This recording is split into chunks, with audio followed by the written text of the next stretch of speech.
All right. Whatever part we're on. Naruto, Sakura, Sasuke fighting, Sage Mode, uh, moved away from Madara to have their three-way deadlock. Kakashi is dead or dying.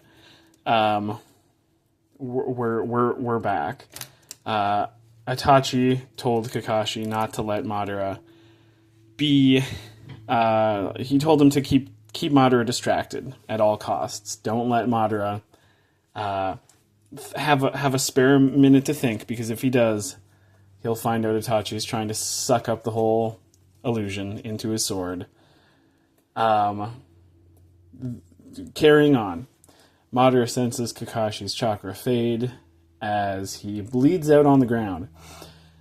Madara turns away and considers going to watch the Sasuke, Naruto, and Sakura fight so that he can pick off any survivors, or whoever wins. As Madara steps away, something begins to tug on the edge of his awareness, but then his senses kick in and he whips around to catch a kunai that was hurled at him by Kakashi with his dying breath.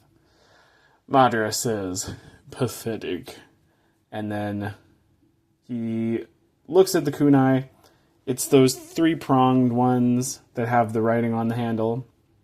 And Madara scoffs at it, recognizes what it is, and he says that the problem with the flying Raijin kunai is that you know where the user will warp to.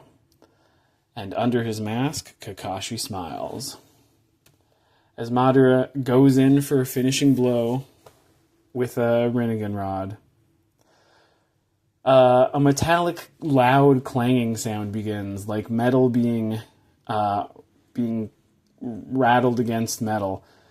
Looking up, these giant spiral portals appear in the sky, and they begin to unload to disgorge avalanches, mountains, waterfalls of flying Raijin kunai that are now just like piling onto the battlefield in huge waves. They fall through the air, they scatter everywhere, they cover the whole battlefield. And suddenly Madara senses two new chakra signatures, but only for a fraction of a second. They are sort of flaring in and out instantly. He's picking them up from different positions, but they're not moving from one position to another necessarily. Their positions have no relation to where they previously appeared. So the first thing Madara does is he tries to just grab the infinite Tsukiyomi, which he has some limited control over, and he just tries to remove whatever is happening out of existence. But the chakra signatures seem to be appearing and then leaving and then reappearing. It's as if they're leaving from the infinite Tsukiyomi, like they're not even really there. But he's a sensory type, so he can sense there are chakra signatures, which means there are living beings who are doing something, but they're sort of phasing in and out so fast that he can't get a hold on them, even insofar as he can control things in the infinite Tsukiyomi. So Madara traces with his eyes, with his Sharingan. He tries to keep track of now hundreds of flying Raijin kunai that are just all over the place and still falling through the air.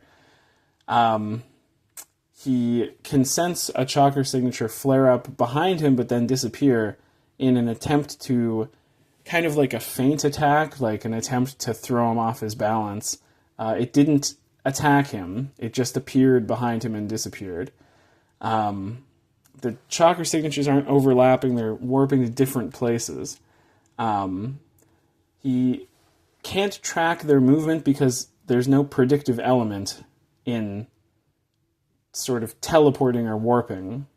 A Sharingan can predict where someone will move, but not if they can't be seen and not if they are not moving in conventional terms. They just phase in and out of reality. The chakra signatures are clearly moving in coordination with elaborate changing rhythms, so Madara starts to mentally catalog the formations he senses. He can't really see who's attacking him. They're making it difficult to predict their attacks because They don't always attack Madara, even if they're near enough to do so. So finally, Madara can, he gets a sense that a slash is coming in for his head, and he parries twice, but he notices as the signatures flash in and out, directing these kind of like guerrilla tactics, sneak attacks at him. Whoever's doing this is also, they're like attacking and then throwing a Raijin kunai sort of randomly as well every time they attack. So this is keeping the knives moving through the air, which is, Madara recognizes as an attempt to overwhelm the Sharingan's predictive ability, because he has to track increasing numbers of kunai that are whirling through the air all around him as every time he parries. So he's sort of being, he's keeping track of these. He's not using any big techniques, because kind of like the Eight Gates guy fight, this is just something Madara likes doing. He lived through a war, he's very talented at fighting, and he just enjoys doing it. So he is continuing to just like try to get a handle on what's happening, without like blowing up the world or anything, which you wouldn't want to do anyways, because he's created the perfect world. He's protecting the perfect world, the illusion world. So Madara gets attacked by another flurry of these teleportation moves, and he goes to dodge an attack from below him. What he suspects is a teleport move to like slash at his legs, but it actually like comes up right from the ground. Madara realizes there are kunai that are like underground now as well, that are also viable teleportation spots for whoever is attacking him to move to. The Flying Raijin was designed by the second Hokage to kill Uchiha, basically, because they can't predict with their eyes where someone will move to if they're teleporting. So, presumably Madara enjoys fighting against this technique, because he enjoys beating a technique that was designed to kill him and his clan. But they are only using kunai so far. So Madara's like, okay, well, they even if they get a few hits in, they're not really a threat if they're only using knives.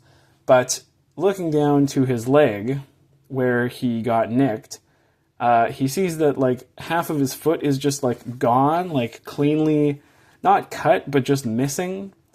And he realizes the Flying Raijin kunai are not only marked on the handle, but also on the blade. So he's keeping track of this. Suddenly he registers a third chakra signature flare up, and he dramatically backflips out of the way of an oncoming Kamui wave. And Kakashi is in. Kakashi's alive. He wasn't really dead. He's up and attacking. He has 2 Sharingan eyes all of a sudden. And Madara is super pissed. He shoots a move he does in the War Arc is called a Storm Release Light Fang, which is just like a laser beam. It's like an instantly fast speed of light laser that hits Kakashi square in the head, but it passes through him without any damage. And Madara realizes what's going on. And then we flash back. We flash back to back when Itachi was talking with Kakashi. The thing Itachi was about to say back in that flashback, he was about to say that space-time ninjutsu works on Madara. It's too fast to absorb with the Rinnegan, and it just like teleports away molecules. It's not even really like attacking you like fire or lightning would, like damaging your skin. It's just moving your atoms away from your body, which is a form of damage, but it sort of operates under different rules than other jutsu, so it's not something Madara can absorb. Kakashi's looking at the container that Itachi handed him. It's two Sharingan eyes. It's Obito's two Sharingan eyes. Kakashi's own, and the one Obito had as well. So Kakashi's like, how did you get these? I thought Madara destroyed my eye after he took it. He took it so he could get to Obito and rip out his Rinnegan. But this other one was Obito, so like, why isn't mine destroyed, and why is Obito's here? What did you do to him? And Itachi says that he came to an arrangement with Obito, and that Obito is going to lend Kakashi his power again. And as for Kakashi's own eye that he had for a long time, that Madara ripped out of his head, Madara just doesn't squish Sharingans. He just keeps them. It's something Obito was shown to do as well. They just have jars and jars and jars of Sharingan in their secret base, right? And it's plausible that this was a thing Madara also did. Madara's hideout and Obito's hideout are just the same hideout. It's just a place that Madara used to use, and Obito used it, and nobody else knows about it except Itachi found out about it. And there's really no reason to think anybody in the Infinite Tsukiyomi would go looking for it anyway. So Madara didn't do anything in particular to the hideout. It's still, out there. It's out there. I think you see it in the manga. You see Kabuto approach it or something. I think it's under a big skeleton of some animal, and it's underground, and it has lots of Sharingan eyes.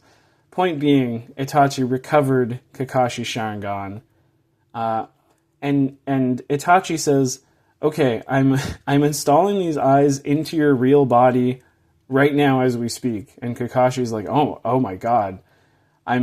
He's inside Itachi's Genjutsu, and his real body is out there standing, presumably, or lying down in the woods where he thought he encountered Itachi. So Itachi's just like, "Yep, I'm putting these eyes in you as we're having this conversation in a Genjutsu. It's just happening. I'm just installing Sharingan in your eyes. Don't worry about it. I am a proficient eye installer. I do it all the time. It's no big deal. So easy a child could do it." So Kakashi's like, "Okay, so you gave me these eyes, so I'm going to be able to have Obito's moves and phase through attacks. That's good, but it's not like we're going to get the drop on Madara. If he sees me with Sharingan, I can't turn them off, and he would know what was going on." And also on top of that, I'm a little concerned that I'm going to go fully blind if now both of my eyes are Mangekyo. My original Sharingan was causing me to go blind in the war arc, so now I guess I'm just going to be permanently blind, which I'm a little bit concerned about. So Itachi says, "Okay, well, I am an expert in terms of Sharingan, and I've been infusing some chakra into Obito's eyes here that I have. Just like Itachi did with Sasuke's, he programmed them to use Amaterasu if they ever saw Obito. Just like Itachi did with Shisui's eye, he programmed it to react if it ever saw Itachi's own eyes, which Itachi presumed that Sasuke would have. Therefore, he programmed Shisui's eye to react to Sasuke's eye to mind control him. He's just an eye technician. He's just an insane, incredible eye technician. He programs them like computers.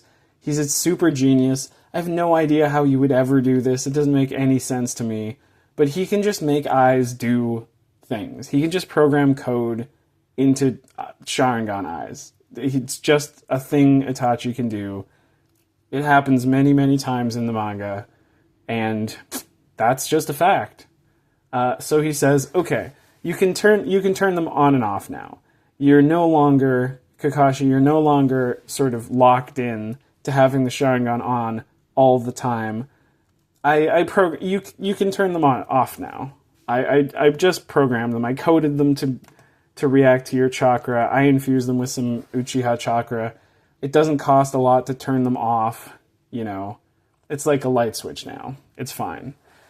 And he's like, I can't really do anything about the blindness, but whatever, we have bigger problems to think about. You know, ask Tsunade about it if we survive. Obito used Hashirama cells. They seem to expand or extend his vision. I don't know. It's not important. What's important is that I have broken a few key people out of the Infinite Tsukiyomi with my own Tsukiyomi.